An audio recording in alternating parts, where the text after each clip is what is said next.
Hello दोस्तों, India की news में आपका स्वागत है। मैं आपको लेकर आया हूँ ओखला मेन बाज़ार के अल अमीन बिल्डिंग में, जहाँ पर 301 नंबर का जो फ्लैट है, यहाँ पर इसमें आज दोपहर 1:30 से 2 बजे के बीच इतनी बड़ी वारदात हुई है, जो कि ओखला में शायद पहले कभी नहीं सुना कि इस तरीके की ओखला में वारदात हुई है। पर ये मेन गेट है, यहाँ पर मैं दिखा रहा हूँ आपको।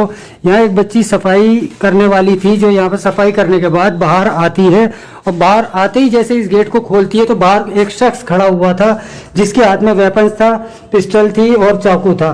तो यहाँ पर बाकी का जो इस इंसिडेंस हुआ, यहाँ पर 3 लोग थे घर के अंदर। यहाँ पर देखिए पूरा सामान इस कमरे से भी है और पिस्टल और चाकू दिखाकर वो लाखों रुपए की लूट को वारदात देता है, जिसमें कई लाख रुपए कैश और कुछ जेवर गए हैं। जामनगर थाने की पुलिस है, फॉरेंसिक टीम भी है यहाँ पर, जो कि तफ्तीश कर रही है। यहाँ दिखा रहा हूँ, तो इसलिए अवेयर किया जा रहा है आपको। अगर आप लोग कभी भी गेट खोले इस तरीके से, चाहे सफाई के लिए या कहीं जाने के लिए, तो उसको बहुत ही ध्यान से खोलें, ताकि अब आपके गेट के बाहर कोई खड़ा ना हो।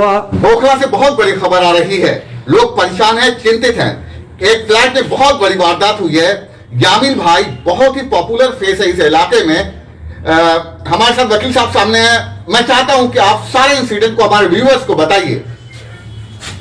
जी, ये हमारे यामीन साहब हैं, सीए साहब।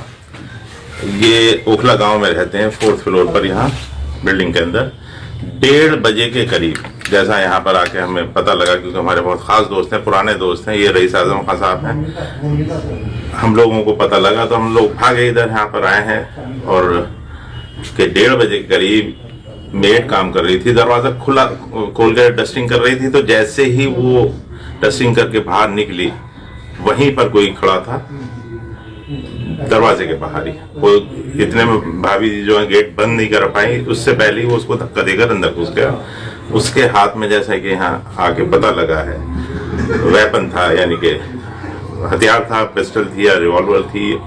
अदरवाइज एक बड़ा वाला छुरा भी था, छुरा जिसको ये कह रहे हैं बड़ा था, तो इसका मतलब वो छुरी नहीं थी, छुरा ही था। तो उसको लेकर इनके गले पर रख दिया उसने, और अंदर घुसने के बाद इन दोनों को एक कमरे में घुसा दिया। बेटा सामने दूसरे रूम में पढ़ाई कर रहे थे, वो अपने लॉयर हैं, वो छोटे बेटे यामीन भाई के बेटे, वो अपने वर्क फ्रॉम होम चल रहा था।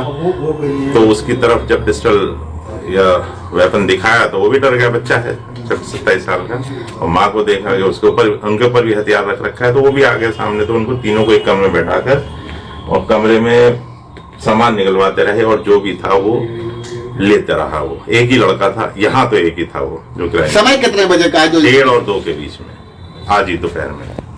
अच्छा, जिस लड़की का जिक्र कर रहे हैं वो यहाँ काम करती थी? हाँ, बच्ची यहाँ काम करती है। अच्छा, 3 लोग यहाँ पर मौजूद थे उस वक्त में?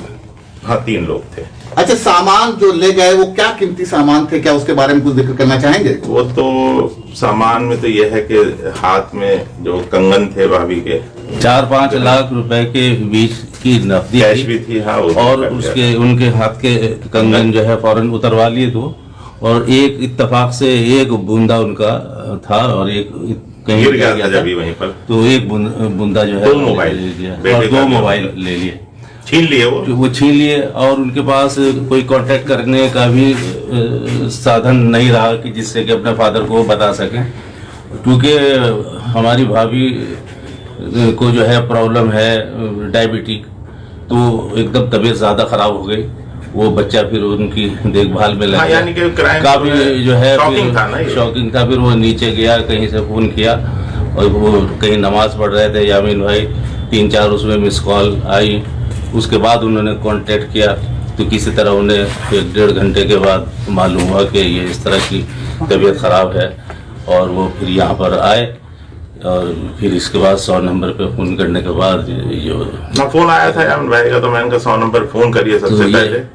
उसके बाद जो है पुलिस आई, डीसीपी साहब जो है हमारे यहाँ के वो भी आई, SHO साहब, ACP। उसकी बात से ये भी पता चला कि वो सब लोगों को पहले से जानता था कि इनके कितने बच्चे हैं, कहाँ हैं, कैसे हैं। यहाँ इनके जाने के फौरन थोड़ी देर के, आधा 1 घंटे के बाद ही वो ये इंसिडेंट हुआ। वो अंदर आया तो उसकी नॉलेज में सब था कि भाई यहाँ आदमी भी कमी है। हाँ, जो भी है बहरहाल वो अंदर की एक बात है, इन्वेस्टिगेशन का पहलू है वो तो पुलिस, लेकिन पुलिस फौरन आ गई थी पूरी तरह से। यहाँ पर FSL वाले भी हैं, आपने जैसे देखा अभी DCP साहब भी आए, उसके अलावा ACP साहब, SHO साहब, यानी कि पुलिस का रोल अभी जो हम देख रहे हैं बड़ा एक्टिव है और कोई भी पहलू नहीं छोड़ रहे हैं कि किसी तरह से भी नैप करा जाए उसको। तो सर जितनी बड़ी वारदात ये हुई है, एक हाथ में आप बता रहे हैं उसके पिस्टल थी, एक हाथ में चाकू था और वो गेट के बाहर खड़ा हुआ था, क्या ऐसा ही नहीं लगता कि वो पहले से ही रेकी कर रहा हो? यहाँ पहले से ही था वो,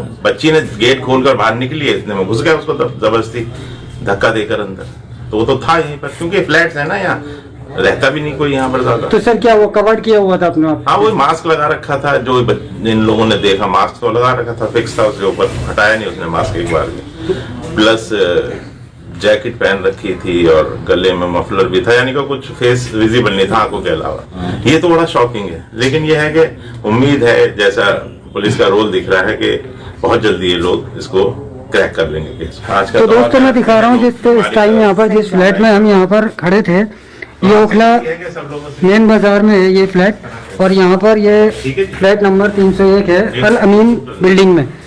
तो यहाँ पर आपने देखा किस तरीके से, मतलब सिर्फ ये जो गेट है, ये लोहे का मेन डोर में दिखा रहा हूँ आपको, ये मेन डोर उस लड़की सफाई वाली ने खोला है, इतनी ही देर में यहाँ पर कोई शख्स खड़ा हुआ था, वो अचानक से गेट खुलते ही सीधा अंदर आता है, और अंदर आने के बाद वो रिवॉल्वर और चाकू से लोगों घर वालों को बंधक बना के बहुत ही आराम से पूरी वारदात को अंजाम दे के और आराम से चला जाता है।